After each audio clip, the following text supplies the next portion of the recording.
సమాజం గురించి మాట్లాడుతున్నాం.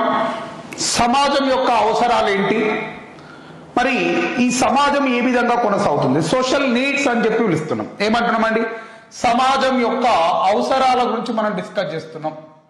నిన్న టాపిక్ కంటిన్యూషన్. సమాజం యొక్క అవసరాలు అంటున్నా. ఏమంటున్నామండి, సోషల్ నీడ్స్ అని చెప్పి పిలుస్తున్నాం.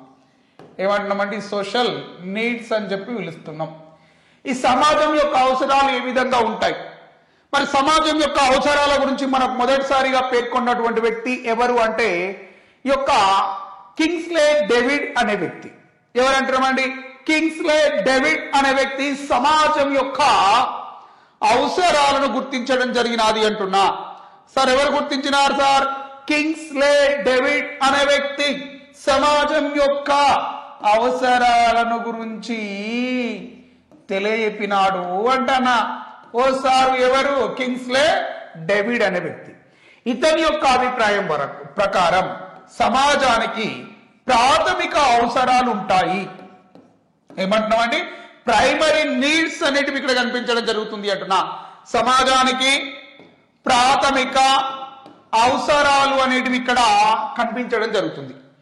మరి సోషల్ నీడ్స్ అంటున్నా కింగ్స్లే డేవిడ్ అనేవాడు సమాజంలో ప్రాథమిక అవసరాలు ఉంటాయి అని చెప్పినాడు. ఆ ప్రాథమిక అవసరాల్లో మనం ప్రధానంగా చూసేది ఏమిటి అంటే ఒకటి జనాభా అవసరాలు అని చెప్తున్నాం. ఒకటి ఏమంటున్నామండి, జనాభా అవసరాలు అంటున్నా. సార్ ఏమంటున్నాం సార్? జనాభా అవసరాలు అని చెప్పి పిలుస్తున్నాం. సార్ జనాభాకి ఎలాంటి అవసరాలు ఉంటాయి సార్? ఏముంది నాన్న, జనాభాకి ఎలాంటి అవసరాలు ఉంటాయి అంటే జస్ట్ వాళ్ళు తినడానికి ఇంత ఫుడ్ కావాలా, ఓకేనా? ఏం కావాలి అంటున్నామండి, తినడానికి ఇంత తిండి కావాలి. ఎలాంటి ఫుడ్ తీసుకోవాలి? న్యూట్రిషన్ ఫుడ్ తీసుకోవాలి, పౌష్టిక ఆహారాన్ని తీసుకోవాలి అంటున్నాం. ఇక్కడ ఒకటి ఏమంటున్నామండి, పోషక ఆహారము అని చెప్పి పిలుస్తున్నాం. ఓకేనా? న్యూట్రిషన్ అంటే న్యూట్రిషన్స్ కలిగినటువంటి ఫుడ్ను వాళ్ళు తీసుకోగలగాలి, పోషక ఆహారము అని చెప్పి పిలుస్తున్నాం. ఓకేనా? నెక్స్ట్ ఇంకా ఏమంటున్నామంటే వాళ్ళు ఈ సొసైటీలో ఇతర వ్యక్తుల నుంచి కానీ, జంతువుల నుండి కానీ, సముదాయాల నుండి కానీ రక్షణ అనేది పొందడము అంటున్నాం. ఇది వారికి ఒక అవసరం. మనం రక్షణ, ఈ ప్రకృతి నుంచి రక్షణ, ఎండ నుంచి రక్షణ, వాన నుంచి రక్షణ, చలి నుండి రక్షణ. ఓకేనా? Need for protection. ఒకటి ఆహారము అంటున్నా, రెండోది వచ్చేసి రక్షణ అని చెప్పి పిలుస్తున్నాం. ఓకేనా? మరి ఇక మూడోది వచ్చేసి ఏమంటున్నామంట అంటే ప్రత్యుత్పత్తి అవసరాలు అంటున్నా. ఏమంటున్నామండి? ప్రత్యుత్పత్తి అవసరాలు అని చెప్పి పిలుస్తా ఉన్నాం. మరి ఈ మూడు అవసరాలు యొక్క మనుషులకేనా అంటే సొసైటీలో అన్ని రకాల జంతువులు ఈ యొక్క మనుషులకు ఇవి కనిపిస్తూ ఉంటాయి. ప్రత్యుత్పత్తి అవసరాలు అని చెప్పి పిలుస్తున్నాం. ఓకేనా? ఈ ప్రత్యుత్పత్తి అవసరాలు కానీ, రక్షణ కానీ, పౌష్టికాహారం కానీ ఇవన్నీ ప్రదేశాన్ని బట్టి మారవండి. ప్రదేశాన్ని బట్టి మారుతాయా? No no no no no, ఇవి ప్రదేశాన్ని బట్టి మారవు అని చెప్పి నేను మాట్లాడుతూ ఉన్నాను. మరి ఏమవుతాయి? ఇవి ప్రదేశాన్ని బట్టి మారవు, కానీ అందరికీ అన్ని ప్రదేశాల్లో ఇలాంటి అవసరాలు ఉంటాయి. ఏ జంతువుని తీసుకున్నా దానికి ఆహారం అవసరము, ఏ జంతువుని తీసుకున్నా దానికి రక్షణ అవసరము, ప్రత్యుత్పత్తి అవసరము. ఇవి ప్రదేశాలను బట్టి మారవు. అన్ని ప్రాంతాల్లో ఈ అవసరాలు అనేటివి మనకు డెఫినెట్లీ కనిపించడం జరుగుతుంది అంటన్నా. కనిపిస్తున్నాయా? ఎస్ సార్, బేషుగ్గా కనబడుతున్నాయి. ఓకేనా? ఇకపోతే కొన్ని ఇంకా ఏమంటామంటే కొన్ని ప్రత్యేక అవసరాలు అని చెప్పి పిలుస్తున్నాం. ఓకేనా? ఈ ప్రత్యేక అవసరాలు అనేవి సమాజాన్ని బట్టి మారుతూ ఉంటాయి అని చెప్పి మాట్లాడుతూ ఉన్నాం. ఓకేనా? కొన్ని ప్రత్యేక అవసరాలు అని చెప్తున్నాం. ఏమంటున్నామండి? కొన్ని ప్రత్యేక అవసరాలు అని చెప్పి మాట్లాడుతూ ఉన్నాం. సార్ ప్రత్యేక అవసరాలు అంటే ఏమిటి సారు? ఇందులో ప్రత్యేక అవసరాల్లో మనం ఏ అంశాన్ని చూస్తున్నాం సారు అంటే ప్రత్యేక అవసరాలలో మనం అబ్జర్వ్ చేయాల్సింది ఏమిటి అంటే ఇవి ప్రత్యేక అవసరాలని సమాజానికి బట్టి, సముదాయానికి బట్టి మారుతూ ఉంటాయి అని చెప్తున్నాం. ఓకే, నెక్స్ట్ మరి ఇక్కడ ఏమంటున్నామంటే కొన్ని జంతువులేమో నాన్ వెజ్ తింటాయి, కొన్ని జంతువులేమో గడ్డిని తింటాయి, కొన్ని క్రిమికీటాదులు ఉంటాయి, చీము ఉంటుంది. అది మనం ఉన్నామండి, చీమకు ఆహారాన్ని అందించలేము, సమకూర్చలేము, అవునా కాదా? అంటే ఇప్పుడు సింహం ఉంది, దానికి ఆహారం సమకూర్చగలుగుతామా? అది ఆ ఆహారం సమకూరుస్తాను పోయినవా అనుకో, అది నిన్నే తింటది, అవునా కాదా? రైట్. ఇక్కడ కొన్ని ప్రత్యేక అవసరాలు, ఇక్కడ జంతువులకు ఆహారాన్ని సమకూర్చడం, ఈ యొక్క పక్షులకు, ఓకేనా, క్రిమికీటాదులకు ఆహారాలను సమకూర్చడం. ఇది కొన్ని పదువులైతాయి, కీటాదులు అంటే కొన్నిటికి ఇక్కడ మనం ఆహారాన్ని సమకూర్చగలుగుతాం, కొన్నిటికి సమకూర్చలేం. వీటికి ప్రత్యేకమైనటువంటి అవసరాలు కలిగినటువంటిగా మనం గుర్తిస్తూ ఉన్నాం, ఓకేనా? రైట్. ఇంకా ఏమంటున్నాం చూడండి, ఏనుగుకి ఎవరైనా ఇంత గడ్డినో ఇంత అరటి పండ్లు ఆపిల్స్ ఇవ్వగలుగుతారు, అదే పులినో సింహానో తీసుకొచ్చి తమ ఇళ్ళ దగ్గర పెంచుకోగలుగుతారా? No no no no no no no no, ఓకేనా? నెక్స్ట్ వీటితో పాటుగా ఐక్యత అవసరాలు, సాంఘిక భావన అవసరాలు అంటున్నాం. ఏమంటున్నామండి? మరొకటి ఏమంటున్నాము అంటే ఐక్యత అవసరాలు అని చెప్పి పిలుస్తున్నాం. ఏమంటున్నాం సార్? ఐక్యత అవసరాలు అని చెప్పి పిలుస్తూ ఉన్నాము అంటున్నాం. సార్ ఏమంటున్నాం సార్? ఐక్యత అవసరాలు అని చెప్పి పిలుస్తున్నాం. దీన్నే సాంఘిక భావన కలిగినటువంటి అవసరాలుగా వీటిని మనము గుర్తిస్తున్నాం. అంటే ఓ ఇద్దరు వ్యక్తులు ఉన్నారండి, ఒక పెద్ద 50 కిలోల బరువు ఉంది, ఒక్కడు మోయలేడు అనుకోండి, ఇద్దరు కలిసి దాన్ని లాగుతారు, అవునా కాదు? పరస్పరం ఒకరికొకరు సహకరించుకుంటూ వెళితే అది ఐక్యత అని చెప్పి పిలుస్తారు. ఫర్ ఎగ్జాంపుల్, ఇక్కడ ఒక 100 kgs వెయిట్ ఉందండి, ఈ 100 kg బరువును ఒక్కడైతే చాలా ఆయాసంగా మోస్తాడు. అదే ఇద్దరు కలిపారనుకోండి, చాలా సింపుల్ గా 50 షేర్ చేసుకుంటారు కాబట్టి సులభతరంగా వెళ్తారు. సో ఇద్దరు వ్యక్తులు కలిసి 100 కేజీల బరువును లిఫ్ట్ చేసినారు అనుకోండి, దాన్ని వాళ్ళ మధ్య ఉన్నటువంటి యూనిటీ అని చెప్పి పిలుస్తాం. ఇగో ఇట్లా ఒక వస్తువు విషయంలోనే కాదు, అన్ని రకాలుగా వ్యక్తుల మధ్య ఐక్యత అవసరాలు అనేటివి మనకు కనిపించడం జరుగుతుంది, ఓకేనా? నెక్స్ట్ ఇక పోతే ప్రత్యుత్పత్తి అవసరాలు అని చెప్తున్నాం. ఏమంటున్నామండి? ప్రత్యుత్పత్తి అవసరాలు. ఈ సమాజంలో మనుషులలో ఈ ప్రత్యుత్పత్తి అవసరాన్ని ఎలా తీరుస్తున్నారు అంటే, ఈ సమాజంలో కుటుంబం, వివాహం అనే బంధం ద్వారా మనకు కుటుంబం అనేది ఏర్పడుతుంది. ఏ బంధం ద్వారా? వివాహం. ప్రత్యుత్పత్తి అవసరాలలో నేనేం చెప్తున్నాను అంటున్నామండి? ప్రత్యుత్పత్తి అవసరాలు. ఈ ప్రత్యుత్పత్తి అవసరాలను కనుక పరిశీలించినట్లయితే ఏం కనబడుతుంది? ప్రత్యుత్పత్తి అవసరాలలో ఏం లేదు సార్, ఇక్కడ ఈ యొక్క వివాహం అనే బంధం ద్వారా, ఈ యొక్క వివాహం ద్వారా ప్రత్యుత్పత్తి వ్యవస్థ అనేది నెలకొల్పబడి ఉంటుంది. ఈ వివాహం ద్వారా ఏం ఏర్పడుతుంది? ఒక కుటుంబం ఏర్పడుతుంది అంటున్నా. వివాహం ద్వారా నీకు ఒక నైతిక పరమైనటువంటి భాగస్వామిని వీళ్ళు ఏర్పాటు చేయగలుగుతున్నారు అంటున్నారు. ఏమంటున్నామండి? నైతిక పరమైనటువంటి ఒక భాగస్వామిని ఇక్కడ వాళ్ళు సమకూర్చగలగడం జరుగుతుంది, ఓకేనా? మరి ఈ ప్రత్యుత్పత్తి ద్వారానే కుటుంబం వస్తుంది, కుటుంబం ద్వారానే సముదాయం, సమూహాలు, ఇట్లా సమాజం అనేది సృష్టించబడుతుంది. అంటే ఇది ఒక సైకిల్ లాంటిది. ఈ ప్రత్యుత్పత్తి ద్వారానే, ఈ ప్రత్యుత్పత్తి అవసరం ద్వారానే మనకేం ఏర్పడుతున్నాయి అంటున్నా? కుటుంబాలు. ఈ కుటుంబాలే కలిస్తే మనకేమొస్తున్నాయి? సమూహాలు. ఈ సమూహాల నుండే మనకేమొస్తున్నాయి? సముదాయాలు అనేటివి రావడం జరుగుతుంది అంటున్నాం. ఏమొస్తున్నాయి అంటున్నామండి? సముదాయాలు అనేటివి రావడం జరుగుతుంది అంటున్నాం. సో ఈ విధంగా మనం ఇక్కడ ఇలాంటి అంశాలను మనం చూడడం జరుగుతూ ఉంది అంటున్నాం, ఓకేనా? ఎలాంటి అంశాలు? ఇటువంటి అంశాలు ఇక్కడ చూస్తున్నాం. చూస్తలేమా? చూసినాం సారు, ఇంకేం చూస్తాం? రైట్. ఇలా ఈ ప్రత్యుత్పత్తి అవసరం. మరి సమాజం యొక్క విధులు ఏమిటి? సమాజంలో విధులు ఏ విధంగా? అసలు విధి అంటే ఏమిటి అంటే మనం చేస్తున్నటువంటి పని, మన యొక్క పర్ఫార్మెన్స్, మన యొక్క యాక్షన్ కు రియాక్షన్, దీన్నే ఏమంటున్నామండి? విధి అని చెప్పి పిలుస్తున్నాం. అంటే విధులు, సామాజిక విధులు అని చెప్తున్నా. ఏమంటున్నామండి? సామాజిక విధులు. దీనికి కంటిన్యూషన్ టాపిక్ అమ్మా, సామాజిక విధులు అంటున్నాం. సార్ ఫస్ట్ ఇక్కడ విధి అంటే ఏమిటి? Our duty. నా యొక్క డ్యూటీ క్లాస్ చెప్పడం, మీ డ్యూటీ చదవడం, మీ పేరెంట్స్ డ్యూటీ ఇంత తిండి పెట్టడం, అవునా? ఎవరి డ్యూటీని వాళ్ళు ఇక్కడ అంటే నిర్వహించుకోవడం జరుగుతుంది. దీన్నే మనం ఏమంటున్నాము? డ్యూటీ అంటున్నాం, విధి అంటున్నాం. విధి అంటే నేను ఏమంటాను అంటే ఈ యొక్క యాక్షన్ అని చెప్పి పిలుస్తున్నాం. ఎవ్రీ యాక్షన్ ఒక రియాక్షన్ ఉంటుంది, ఆ రియాక్షన్ నుంచి మనకు ఒక రిజల్ట్ వస్తుంది.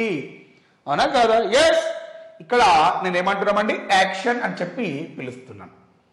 నెక్స్ట్ దీన్ని ఇంకా ఏమంటారంటామంటే పర్ఫార్మెన్స్. మనం ఏం చేస్తున్నాం అనేది అది మన యొక్క విధి.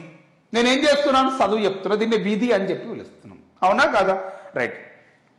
అంటే ఇక్కడ నేను ఏమంటున్నా అంటే విధి అంటే సామాజిక అవసరాలకు అనుగుణంగా సామాజిక సంస్థలు నిర్వర్తించు కర్తవ్యమే విధి అని చెప్పి పిలుస్తున్నా.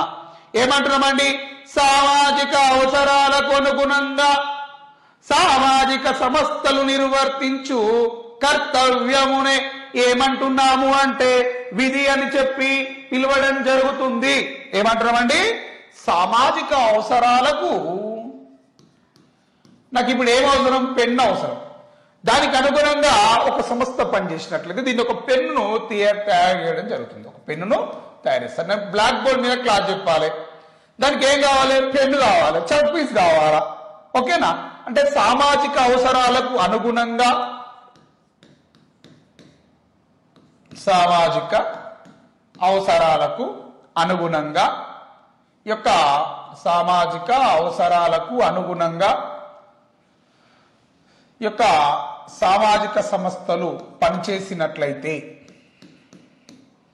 సామాజిక సంస్థలు పనిచేసినట్లయితే దానిని ఏమంటున్నాము అంటే యొక్క సామాజిక సంస్థలు చేయు కర్తవ్యమే ఏమంటున్నాము అంటే విధి అని చెప్పి పిలుస్తున్నాం. దీన్ని ఎవరు పేర్కొన్నారు, ఈ కర్తవ్యమే విధి అని చెప్పి? ఈ యొక్క దుర్క్హాయిమ్ అనే వ్యక్తి పేర్కొనడం జరిగింది. ఎవరంటున్నామండి, ఎమైల్ దుర్క్హాయిమ్ అనేవాడు సామాజిక విధి గురించి పేర్కొనడం జరిగినది అని చెప్తున్నా. ఓకేనా? రైట్. ఏమంటామండి, సామాజిక అవసరాలకు అనుగుణంగా సామాజిక సంస్థలు నిర్వర్తించు కర్తవ్యమునే విధి అని చెప్పి పిలుస్తాం. ఇది కామెంట్ లో రాయండి అమ్మా. సామాజిక అవసరాలకు అనుగుణంగా సామాజిక సంస్థలు నిర్వర్తించు కర్తవ్యమే విధి అని చెప్పి పిలుస్తా ఉన్నాము. ఓకేనా? రైట్. ఇది ఎవరు చెప్పినారు, ఎమైల్ దుర్క్హాయిమ్ అనేవాడు పేర్కొన్నాడు. నెక్స్ట్ ఇక పోతే ఒక సంస్థకు ఇవ్వబడిన లక్ష్యాలకు అనుగుణంగా మార్పు చెందినట్లయితే ఆ సంస్థ ఏమంటారు, మార్పు సాధించింది అంటారు. తన యొక్క విధిని నిర్వర్తించింది అంటారు. ఇప్పుడు నేను ఉన్నానండి, మన యొక్క లక్ష్యం ఏంటి, గవర్నమెంట్ ఉద్యోగం. దానికోసం ఏం చేయాలి, రోజు నేను మీకు క్లాస్ చెప్తాను, నిన్న మాట ఇచ్చిన. సో అందుకే ఈరోజు పని ఉన్నా కరెంట్ పోయినా వచ్చి మీకు క్లాస్ చెప్తున్నా. అవునా కదా? దీన్ని ఏమంటున్నాము, నా యొక్క లక్ష్యాలకు అనుగుణంగా నా విధి విధానాలను మార్చుకుంటున్నాను. ఇదే ఏమంటున్నామండి, విధి అని చెప్పి పిలవడం జరుగుతుంది. ఒక సంస్థకు ఇవ్వబడిన లక్ష్యాలకు అనుగుణంగా మార్పు చెందినట్లయితే, ఒక సంస్థ తనకున్నటువంటి లక్ష్యాలకు అనుగుణంగా మార్పు చెందినట్లయితే దాన్ని విధి అని చెప్పి పేర్కొన్నారు. ఎవరండి పేర్కొన్నది? ఈ ముచ్చట చెప్పింది ఆర్కే మోర్టాన్ అనే వ్యక్తి పేర్కొనడం జరిగింది. ఆర్కే మోర్టాన్ అనే వ్యక్తి ఏం పేరు అంటామండి, ఆర్కే మోర్టాన్ అనే వ్యక్తి ఏమన్నాడు, యొక్క లక్ష్యాలకు అనుగుణంగా ఏమంటామండి, లక్ష్యాలకు అనుగుణంగా మార్పు చెందినట్లయితే ఏమంటామండి, లక్ష్యాలకు అనుగుణంగా మార్పు చెందినట్లయితే దానిని ఏమంటున్నాము అంటే లక్ష్యాలకు అనుగుణంగా మార్పు చెందినట్లయితే దానినే యొక్క విధి అని చెప్పి పిలుస్తున్నాం. అవును కదా? ఈ ముచ్చట చెప్పింది ఎవరు, యొక్క ఆర్కే మోర్టాన్ అనే వ్యక్తి పేర్కొన్నాడు. ఒక సంస్థ తనకు ఇవ్వబడినటువంటి లక్ష్యాలకు అనుగుణంగా మార్పు చెందినట్లయితే దాన్ని ఏమంటున్నాము అంటే విధి అని చెప్పి పిలవడం జరుగుతుంది అంటున్నాం. ఏమని పిలుస్తున్నామండి, విధి అని చెప్పి పిలవడం జరుగుతుంది. మరి ఈ విధికిని అంటే మనం యాక్షన్ అంటున్నాం, పర్ఫార్మెన్స్ అంటున్నాం, డ్యూటీ అని చెప్పి పిలుస్తున్నాం, ఇనిషియేషన్ అని చెప్పి పిలవడం జరుగుతుంది. మరి ఈ సామాజిక విధుల గురించి ఆయన ఒక పుస్తకం రాసినాడు. ఆయన పేరే ఎమైల్ దుర్క్హాయిమ్ అని చెప్పి పిలుస్తున్నాం. ఓకేనా? మరి ఈ యొక్క సామాజిక విధుల గురించి ఎమైల్ దుర్క్హాయిమ్ అనే వ్యక్తి ఒక పుస్తకాన్ని రాసినాడు అంటున్నాం కదా. ఏం పేరు అంటున్నామండి, ఎమైల్ దుర్క్హాయిమ్. ఎమైల్ దుర్క్హాయిమ్ అనేవాడు ఒక పుస్తకాన్ని రాసినాడు. దీని పేరు ఏం పేరు అంటే రూల్స్ ఆఫ్ సోషలాజికల్ ఎగ్జిస్టెన్స్ అని చెప్పి పిలుస్తున్నాం. ఏమంటున్నామండి, రూల్స్ ఆఫ్ సోషలాజికల్ ఎగ్జిస్టెన్స్ అని చెప్పి పిలుస్తున్నా. ఈయన రాసినటువంటి పుస్తకం ఏమిటి అంటే ఈయన రాసినటువంటి పుస్తకం ఏమిటి అంటే రూల్స్ ఆఫ్ ఏమంటామండి రూల్స్ ఆఫ్ సోషలాజికల్ ఏమంటున్నా సోషలాజికల్ ఎగ్జిస్టెన్స్ అని చెప్పి పిలుస్తున్నా.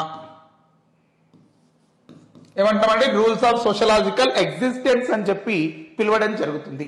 ఎవరు రాసినారు ఈ పుస్తకాన్ని? దుర్క్హైమ్ అనేవాడు రాయడం జరిగినది అని చెప్పి పిలుస్తున్నా. మరి ఈ సామాజిక విధుల మీద రీసెర్చ్ చేసినటువంటి వ్యక్తులు ఎవరు? మోర్టాన్ కింగ్స్లే డేవిడ్ కావచ్చు, ఆర్కే మోర్టాన్ కావచ్చు, దుర్క్హైమ్ కావచ్చు, మాలినోస్కీ, ఏఆర్ బ్రౌన్ వంటి వ్యక్తులు దీని మీద అధ్యయనం చేసినారు అంట. దేని మీద అధ్యయనం చేసినారు? సామాజిక విధుల మీద అధ్యయనం చేసినటువంటి వ్యక్తులు ఎవరు అంటే Emile Durkheim, Malinowski, AR Brown. ఏమంటున్నామండి? Emile Durkheim, Malinowski, AR Brown. Okay, next ఇంకేమంటున్నామంటే ఆర్కే మోర్టాన్, కింగ్స్లే డేవిడ్. ఇలాంటి వ్యక్తులు దీనిపైన పరిశోధనలు కొనసాగించినారు. మరి సామాజిక విధులను మనం ఎలా చూస్తాం? ఈ సామాజిక విధులను మనం ఎలా చూస్తున్నాం అనే అంశాన్ని కూడా మనం ఒకసారి చూద్దాం. సామాజిక విధులను ఎలా చూస్తున్నాం అంటే ఇప్పుడు నేను చెప్తాను చూడండి. సామాజిక విధుల గురించి ఏం చెప్తాను అంటే కుటుంబంలో సామాజిక విధి, కుటుంబంలో సామాజిక విధి అని చెప్పి నేను పిలుస్తున్నా. సామాజిక విధులు మనకు ఆర్థిక సంస్థలలో సామాజిక విధి, విద్యా సంస్థలలో సామాజిక విధి, కుటుంబంలో. ఫస్ట్ ఇక్కడ నేనేం చెప్తున్నాను, కుటుంబంలో సామాజిక విధి ఎలా ఉంటుంది? కుటుంబంలో సామాజిక విధి ఎలా ఉంటుంది అంటే ఇది లైంగిక ప్రవర్తనను నియంత్రిస్తుంది. పిల్లలకు ఫస్ట్ సామాజిక విలువలను నేర్పిస్తుంది. కుటుంబంలో విధులు ఎలా ఉంటాయి? నీ చిన్నతనం నుండి సామాజిక విధులను విలువలను ఇక్కడ నేర్పిస్తారు. సామాజిక విలువలు నేర్పించబడతాయి. ఏం నేర్పడతారు సార్ సామాజిక విలువలు అని మీరు అనుకుంటారు. అంటే చూడండి, మీ ఇంట్లో చిన్నపిల్లలు ఉన్నారు అనుకోండి, వానికి ఏం చెప్తారు మీరు? చిన్న అరే నాయన ప్రొద్దున 6 గంటలకు నిద్ర లేవాలి, రాత్రి 8 గంటలకు 9 గంటలకు నువ్వు నిద్ర అవ్వాలి, రోజుకు 4 పూటలు అన్నం తినాలి, స్కూల్కు చక్కగా పోవాలి, మంచిగా చదువుకోవాలి, విద్యావంతుడు కావాలి, ఎమ్మెల్యేనో కలెక్టరో ఎంపీనో కావాలి అని చెప్తారు. ఇది సామాజిక విలువలను నేర్పిస్తాం. మరి ఈ సామాజిక విలువలలో విద్యాపరంగా చెప్పినాం. పెద్దలను గౌరవించాలి, పెద్దల పట్ల మర్యాదగా ప్రవర్తించాలి, తోటి వారిని సమానంగా చూడాలా. ఓకేనా? ఇవన్నీ నేర్పిస్తాం. వృద్ధులకు సహాయాన్ని అందించాలి, పెద్దలకు పనులలో తోడ్పాటు అందించాలి, ఇవన్నీ చెప్తారు. ఓకేనా? రైట్. రోడ్డు దాటుతున్నప్పుడు ఎవరికైనా సాయం చేయాలి, ఎవరైనా నేను అడిగినప్పుడు కాదనకుండా ఇవ్వాలి. ఇలాంటి ముచ్చట్లన్నీ మనకేడ కనిపిస్తాయి? ఈయనే కనబడితే సార్ ఈడంటే ఎక్కడ? ఈ అంశంలో ఇలాంటి ముచ్చట్లు అనేటివి మనకు కనిపించడం జరుగుతుంది. ఏడ కనబడుతున్నాయి? ఈయనే కనబడుతున్నాయి కదా. కుటుంబంలో సామాజిక విధులు అంటే పిల్లలకు మనం ఏం చేస్తున్నామండి? సామాజిక విలువలను పెంపొందిస్తున్నాం, నేర్పిస్తున్నాం. ఎదుటి వ్యక్తి పట్ల ఏ విధంగా ఉండాలి అనే అంశాలు చెప్తున్నాం. నెక్స్ట్ ఇంకొకటి ఏమవుతుంది అంటే ఇక్కడ లైంగిక నియంత్రణ అనేది ఉంటుంది. ఏమంటున్నామండి?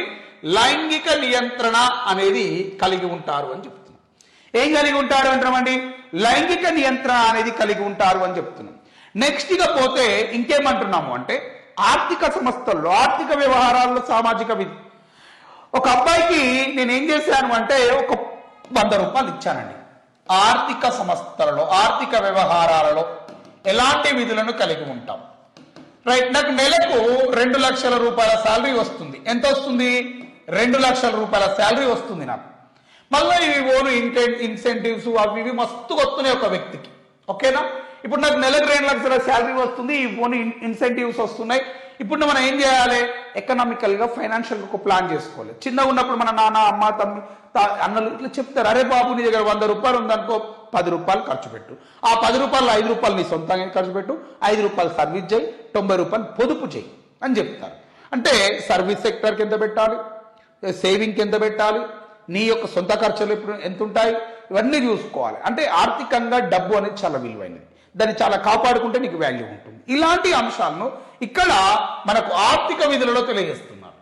ఓకేనా? ఇప్పుడు 2 లక్షలు వచ్చినాయి అనుకో, 1,50,000 రూపాయలు పక్కన పెట్టు, 50,000 తోటి నువ్వు లగ్జరీ లైఫ్ గడుపు, ఫ్యూచర్ ఇన్వెస్ట్మెంట్ చేయి, నీ పిల్లల కోసం దాచిపెట్టుకో, నీ అమ్మా నాన్న కోసం దాచిపెట్టుకో, నేను నమ్మినోళ్ళ కోసం దాచిపెట్టుకో. ఈ చోటు మస్తు చెప్తారు. ఇక చెప్పరావే, చెప్తున్నావు కదా నువ్వు కూడా.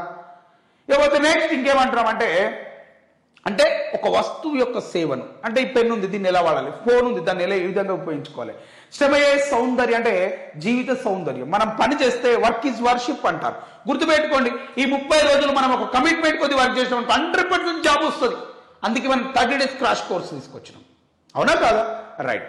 అంటే ఇక్కడ మనం చేస్తున్నటువంటి పనిని బట్టే మనకు విలువ పెరుగుతుంది, మన యొక్క వర్క్ను బట్టే మనకు బ్యూటీనెస్ వస్తుంది. ఆయన టీచర్ అనుకోండి, చాలా అద్భుతంగా పనిచేస్తారు. ఆయన కలెక్టర్ అనుకోండి, వావ్ వాట్ ఎ బ్రేవ్, ఎంత అద్భుతమైనటువంటి అడ్మినిస్ట్రేషన్. ఇట్లా మాట్లాడుకుంటాం. అంటే పని వల్ల విలువ పెరుగుతుంది, నీకు బ్యూటీనెస్ వస్తుంది, నీకు సర్వీస్ చేయడానికి ఒక అవకాశం లభిస్తుంది.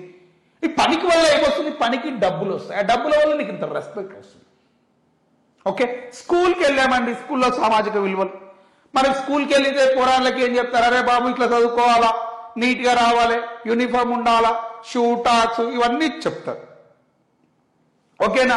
నైతిక విలువలను నేర్పిస్తారు. ఈ పిల్లలే భావి పౌరులుగా, రేపటి పౌరులుగా తీర్చిదిద్దుతారు. ఇవాళ మనం అందరం క్లాస్ వింటున్నాం, ఇవాళ మీరు సిడిపిఓ క్లాస్ వింటున్నారు, రేపు పొద్దుగాల మీరు ఈ యొక్క చైల్డ్ డెవలప్మెంట్ గ్రేడ్ 1 ఆఫీసర్ అవుతారు. అవునా కాదా? ఇవన్నీ స్కూల్ విద్యా సంస్థలలో సామాజిక విధులు అని చెప్పి మనం మాట్లాడుకుంటా ఉన్నాం. ఓకేనా? మరి ఎమోషనల్ ఫీలింగ్స్ ఏ విధంగా ఉంటాయి, ఈ యొక్క యాంగర్ మేనేజ్మెంట్ ఏ విధంగా ఉండాలి, మరి ఈ యొక్క గోల్ను సాధించడంలో మనం ఏ విధంగా ఉండాలి, ఈ యొక్క అందరితో ఎలా ఇంటరాక్ట్ అవ్వాలి, కమ్యూనికేషన్ స్కిల్ ఎలా మెయింటైన్ చేయాలా, ఇవన్నీ స్కూళ్ళల్లో నేర్పిస్తారు. ఏం నేర్పిస్తారు? నీకు యాంగర్ మేనేజ్మెంట్ నేర్పిస్తారు, ఎమోషనల్ కంట్రోలింగ్ నేర్పిస్తారు, నెక్స్ట్ అంటే ఈ యొక్క కమ్యూనికేషన్ స్కిల్ నేర్పిస్తారు, ఈ యొక్క గోల్స్ని ఎలా అచీవ్ చేయాలో నేర్పిస్తారు. ఇవన్నీ సమాజంలో ఉన్నటువంటి సోషల్ ఇష్యూస్ ని మనం ఎలా కంట్రోల్ చేయాలి, ఎలా బ్యాలెన్స్ చేయాలి, ఇవన్నీ మనకి ఎక్కడ వస్తాయంటే ఈ యొక్క అంటే స్కూల్ లెవెల్లో కానీ ఎడ్యుకేషనల్ ఇన్స్టిట్యూషన్స్ లో కానీ ఇవన్నింటిని ఒక బ్యాలెన్సింగ్ గా నీ మైండ్ లో పెట్టేస్తారు. అవునా కాదా? సో ఇవి సామాజిక విధులుగా మనం పేర్కొంటా ఉన్నాం. నెక్స్ట్ గా పోతే మనము సముదాయంలోకి వెళ్దాం. ఎక్కడికి వెళ్దాం?